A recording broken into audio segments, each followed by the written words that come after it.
Oo nga.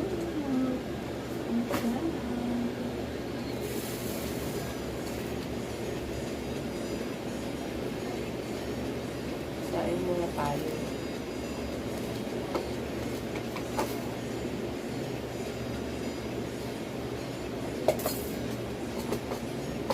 Para pag kinain, malamig na.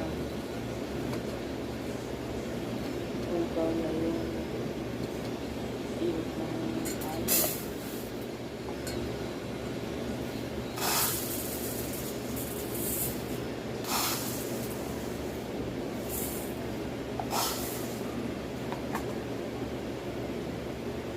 Sabi nila, pagka ikaw nagtatakal ng kanin, kailangan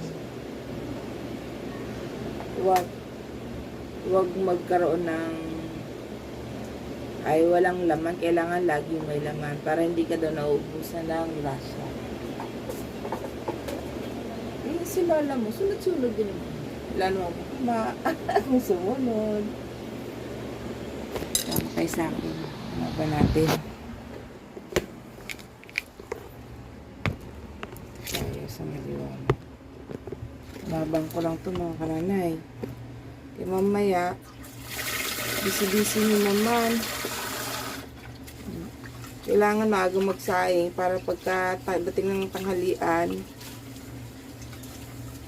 naka-cool down na yung kanin, hindi na mainit.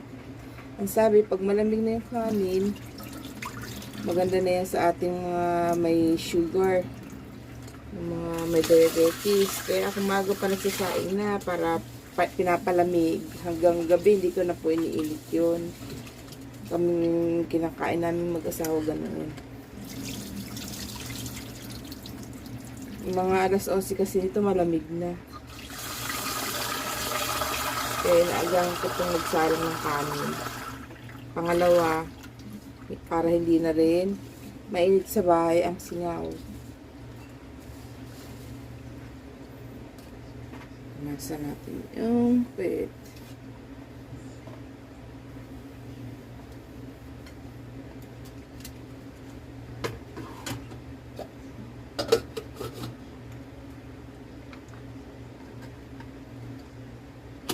Sabay natin ang almusal.